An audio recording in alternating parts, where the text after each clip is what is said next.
Good evening. We begin tonight with Prime Minister Mark Carney's first move after securing a majority government. Last night, the Liberals swept all three by-elections, and today they announced a plan to suspend the federal tax on gas, diesel and aviation fuel, which will lower prices at the pumps for Canadians.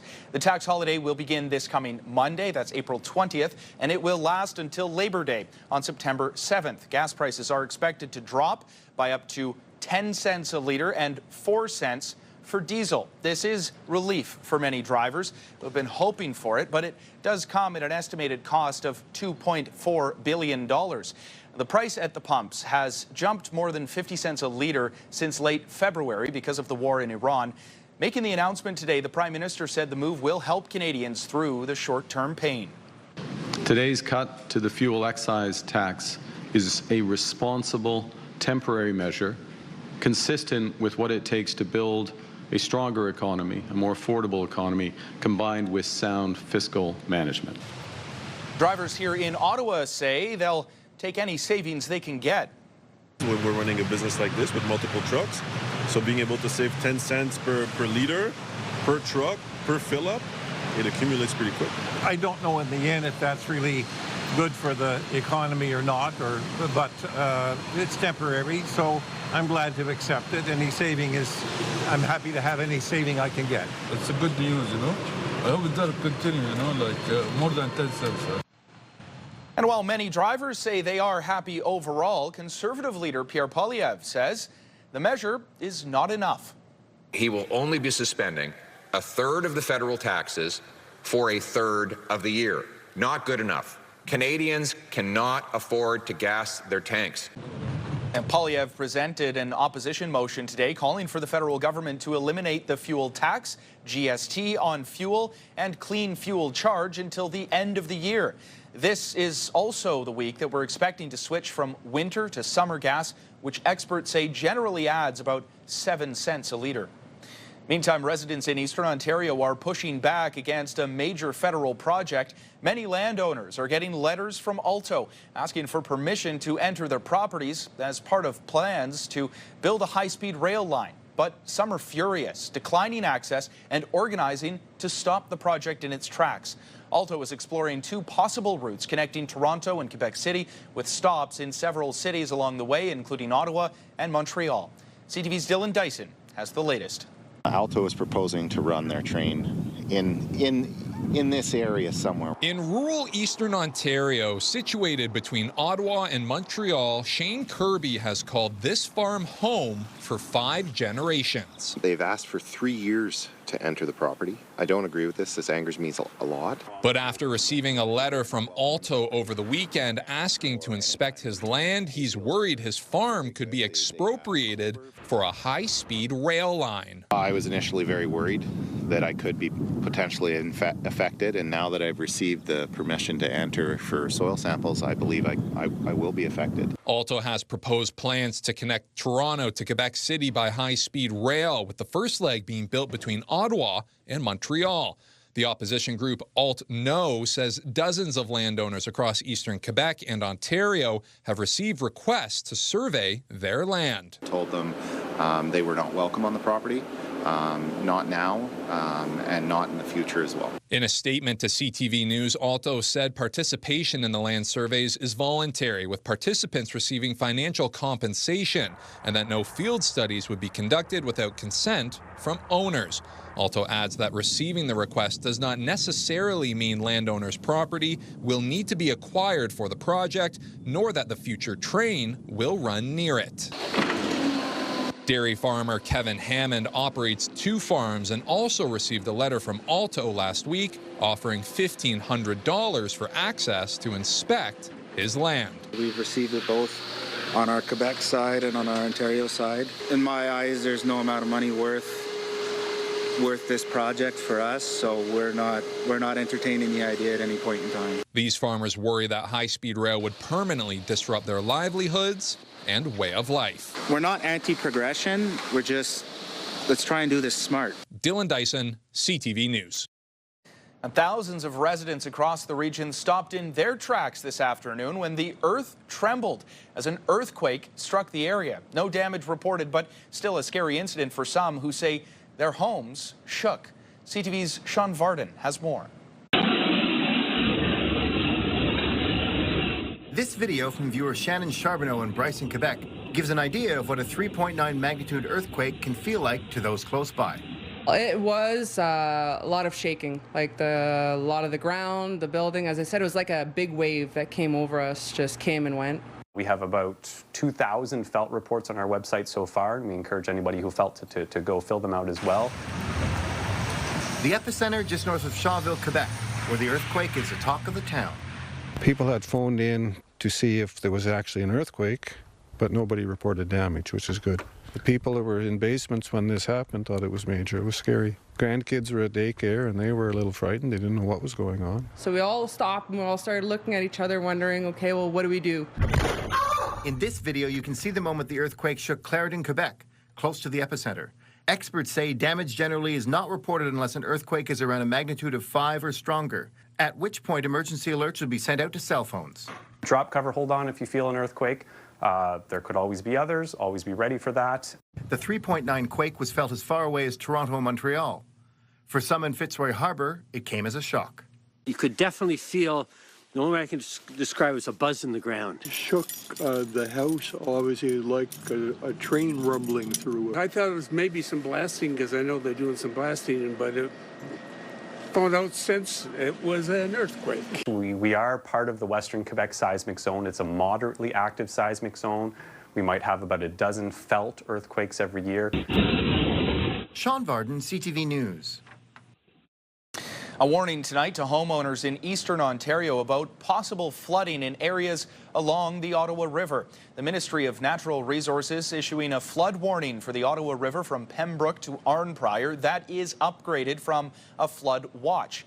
Water levels are expected to rise significantly later this week, and residents who are in flood-prone areas are urged to take necessary precautions to protect their properties. With that in mind, obviously, it's going to continue to be wet, and we've already seen a whole lot of rain. Jackie. Well, we're seeing a little break in the rain, but it is not over yet. Yes, tomorrow morning we are anticipating rain moving through, so it could be making for a wet commute, especially around the Kingston area. Keep an eye, there could be a risk of thunderstorm as well. For Ottawa, the rain will likely hit between midday between 10 and the noon hour, but most of the afternoon into the evening, we're anticipating mainly cloudy skies. So the good news is it will be a quick break from this rainfall. Temperature-wise, though, we are back to double digits. 11 degrees is the anticipated daytime high, but keep in mind it's going to be quite cool at 7 a.m. for 6 degrees. We'll get a closer look at your long-term forecast, because it is not done with the wet weather yet. Thursday into Friday, we'll likely see more rainfall. An update now on the suspicious death of a man in his 30s in Perth's Last Duel Park. Ontario Provincial Police has officially ruled the incident a homicide and reopened the park. Lanark County OPP say the man was found in the park Sunday just after 3 p.m. with life-threatening injuries. He was taken to hospital where he later died, and there is still no word on any arrests.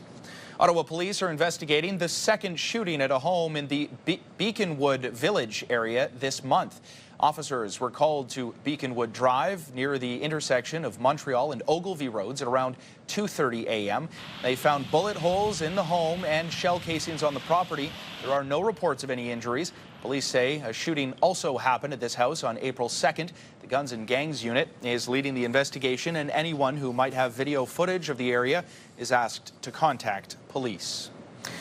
Ottawa's Jewish community gathered today to mark Holocaust Remembrance Day, honoring the victims of the Holocaust as well as survivors and their families who ensure their stories are never forgotten. CTV's Tyler Fleming has that story. Prayer echoes across the National Holocaust Monument in Ottawa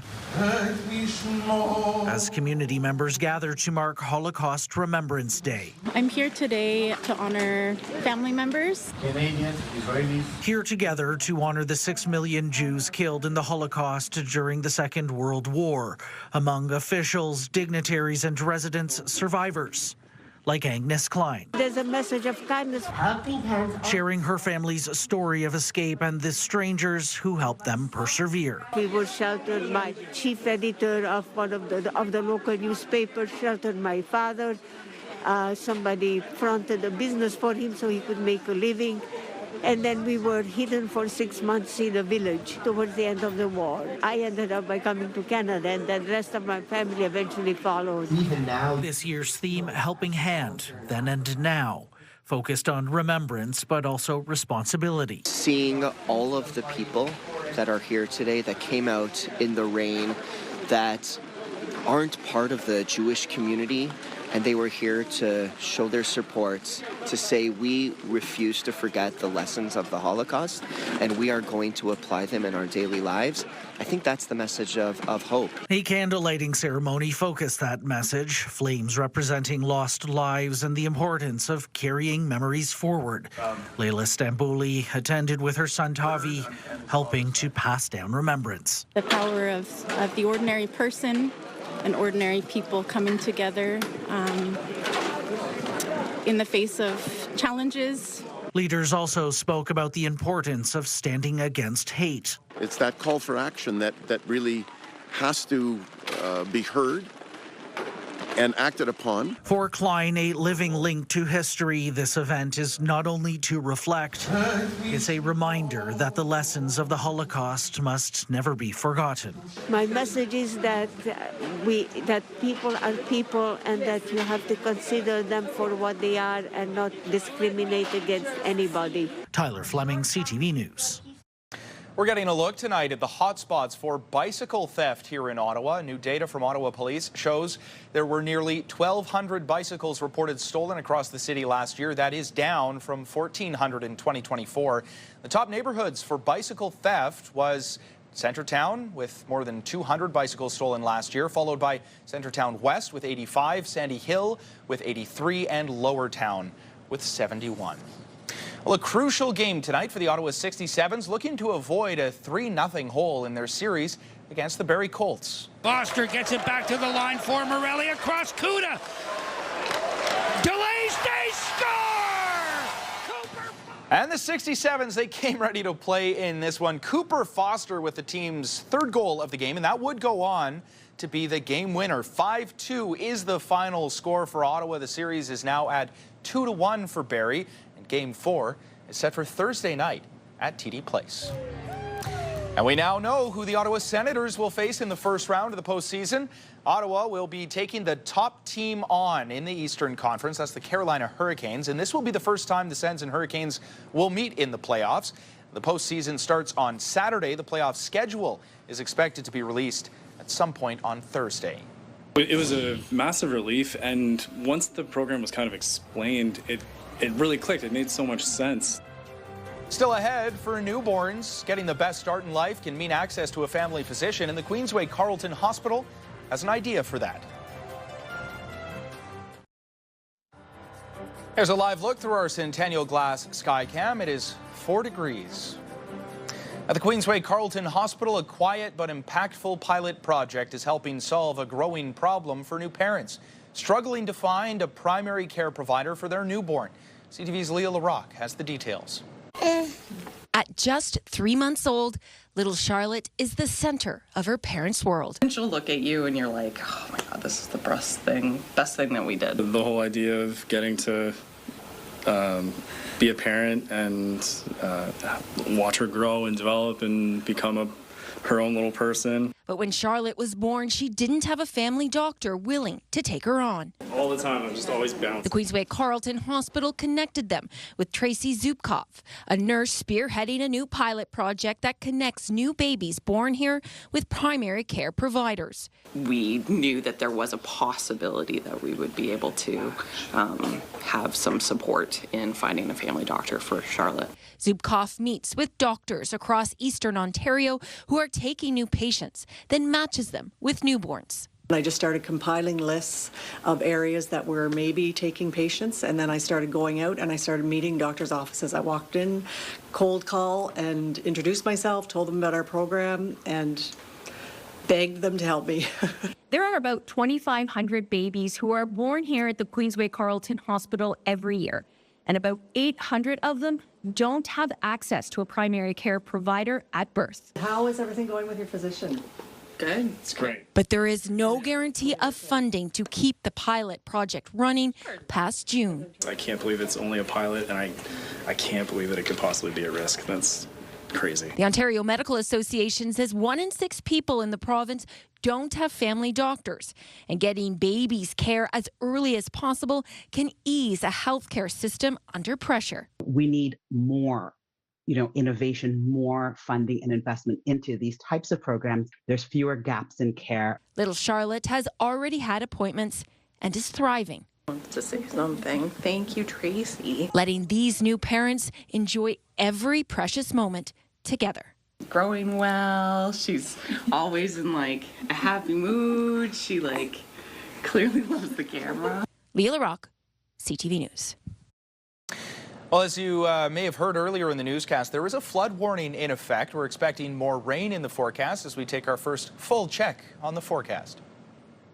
Well, the cloudy skies will continue into the overnight. We're getting down to about 6 degrees. We've got easterly winds moving in. Fairly calm, though. That's the good news. Tomorrow, the daytime high will be aiming around 11 degrees. Yes, we do have the chance that we are going to see showers moving in the early morning, but it should clear by the noon hour. And yes, overnight lows pretty comfortable, 4 or 5 degrees around Pembroke, as well as Ottawa, Kingston at 7 degrees. And then when we look towards tomorrow's highs, yes, much of the rain will be focused along the Kingston-Brockville area, but nonetheless, the region will see a lot of rainfall. But temperatures will likely be around 15 degrees for the valley, including Pembroke, as well as Trenton and Kingston, about 12 degrees in Cornwall, 10 in Montreal, and 15 in Mont-Tremblant. So we did mention the rain moving in. This is a closer look at what we can anticipate for Thursday as we look ahead. So around 10 a.m., another round of rain will be moving through. Again, pop-up chance of thunderstorms as well as likely for the Pembroke as well as Kingston area. And then it should move quickly by Thursday afternoon. So a lot of our mornings this week are likely going to see a lot of rainfall moving in. By the end of Friday, we could see between 50 to 80 millimeters of rainfall accumulation really throughout eastern Ontario. Now, temperature-wise, Thursday is going to be quite warm, 21 degrees, the anticipated daytime high. We haven't seen that in quite some time. 18 for Friday, cloudy, and 18 for Saturday, but temperatures will start to dip. 8 degrees, the anticipated high for Sunday, and with temperatures going overnight to -5 into Monday, we could see some flurries as well. An Ottawa senior is fulfilling a dream he's had for much of his life thanks to a special contest at his retirement residence. One hand. One-handed and all. That's 85-year-old Vincent Pereira and Daisy the horse. Pereira won horseback riding lessons at the Riverview Stables through a contest at the Wellington West Retirement Home, which asked residents to share their dreams. Pereira wished to learn horseback riding, and today he had his first lesson. I grew up in Kenya, East Africa, and horses were not part of my routine as such, but I always admired them from a distance. Pereira says he's looking forward to the rest of his lessons and is excited to have the chance to learn this new skill. I'm not building Four Seasons hotels for criminals that should be in jail. Still ahead, the province is planning an expansion of prisons over the coming decades in an effort to deal with overcrowding.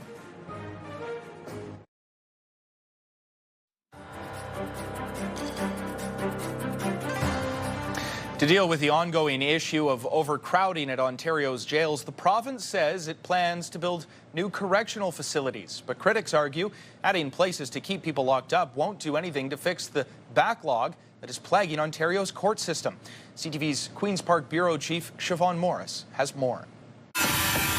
Ontario's setting out on an expensive building spree meant to add capacity to an overflowing jail system. Right now, Ontario has about 2,000 more inmates than beds. I don't care if you stack them 10 high. These are criminals that broke the law. The plan is for 6,000 more jail beds by 2050.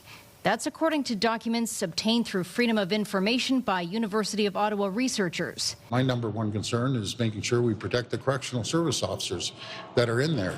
You know, I'm not building Four Seasons hotels for criminals that should be in jail. The Premier says modular builds are on the table. Brand new jails and refurbishments are in the pipeline. We're looking at reopening the Brantford jail and the Walkerton jail, and I'm close to having some news in the months ahead about that. That's going to bring hundreds of beds online. Critics warn adding more beds won't fix all the problems in Ontario jails. Those facilities are mostly full of people still waiting for their day in court. The government has completely failed to address overcrowding in jails because of their underinvestment in our court system. And as a result, a number of hardened criminals are getting out. With judges acknowledging inhumane conditions behind bars when considering sentencing or granting bail. And that's not safe for inmates or for correctional officers. I just question why this government never seems to look at any of the upstream solutions. The expected multi-billion-dollar bill for more and expanded jails will cost the government and taxpayers more money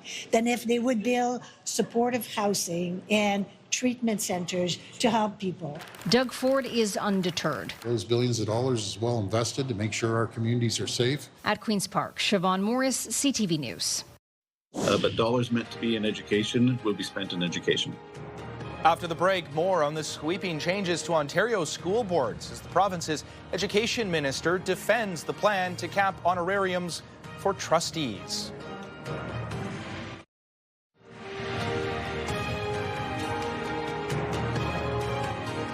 Well, the province plans to overhaul the way school boards operate across Ontario. There will still be trustees, but their ability to make changes will be limited, and they will have an honorarium cap of $10,000. Today, Ontario's education minister defending the decision. We found in a number of boards, millions of dollars were going out of the education system to pay for any kinds of fees, the School Board Trustee Association fees, the land surveyor fees, really awkward type of fees that we've been finding. And so we're saying, look, if you want to contribute to those types of associations, you can do so on your own. But dollars meant to be in education will be spent in education. Also included in the bill that does still need to pass, a CEO will be in charge of the school's budget, and a chief education officer will oversee student achievement. Metrolinx is sending some train parts to Ottawa to help restore LRT service. Mayor Mark Sutcliffe says the transit agency is providing replacement axles for the LRT vehicles, which will help OC Transpo get full service back up and running faster. Single car service is expected to continue on Line 1 for at least 6 weeks because of issues with the axle. In other news, the sale of yellow garbage bags generated more than $500,000 for the city last year.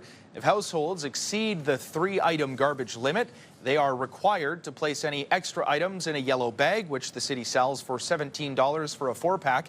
The yellow bags are available for purchase at city recreation facilities and community centers. City crews will soon start repainting road lines that faded or disappeared over the winter. Staff say pavement marking operations will begin on May 4th once street sweeping is complete. Road paint is typically refreshed once a year, but busy intersections could be repainted twice. Still ahead, diplomacy on ice. Prime Minister Mark Carney and the President of Finland join the Ottawa Charge for a morning skate. The National Capital Region is jam-packed with incredible experiences you don't want to miss. Hey, I'm Sanaya Taylor, your iHeartRadio Weekender, powered by Barrhaven Ford. Get the inside scoop on all the biggest and best events every Thursday, Friday, and Saturday on CTV, Move 100, Pure Country 94, TSN 1200, and News Talk 580 CFRA. iHeartRadio Weekenders is powered by Barrhaven Ford, Ottawa's newest and largest Ford dealership, and Ontario's #1 Ford EV dealer. There's a live look through our Centennial Glass Skycam. It is 4 degrees out there right now. Doesn't appear like there's any rain in the downtown, but that is soon to change. Jackie. All right, 6 degrees waking up, so fairly moderate for this time of year. A few showers is in store, so you definitely want your rain gear. You don't need that for the afternoon, though. It is expected to clear, but clouds will remain. 11 degrees the daytime high, 21 for Thursday, and that's when you'll definitely need your rain gear. Maybe not so much for Friday. We're keeping a very close eye on this, but temperatures will average around 18 degrees as we head into the weekend. Thank you, Jackie. Well, ahead of the formal meeting, Finland's President Alexander Stubb and Prime Minister Carney showed off their hockey skills, mixing diplomacy with a love for the game, alongside players from the Ottawa Charge. Both leaders posed for photographs with the team and they signed jerseys ahead of the meeting. Carney also quipped about how he would work on his backhand before solving the world's problems during the meeting. It's interesting to note here as well, Alexander Stubb, the, again, president of Finland, his father is a real hockey buff. He was the chairman of IFK Helsinki in the top league in Finland. He's also in the IIHF Hockey Hall of Fame. So, deep hockey roots. Good night.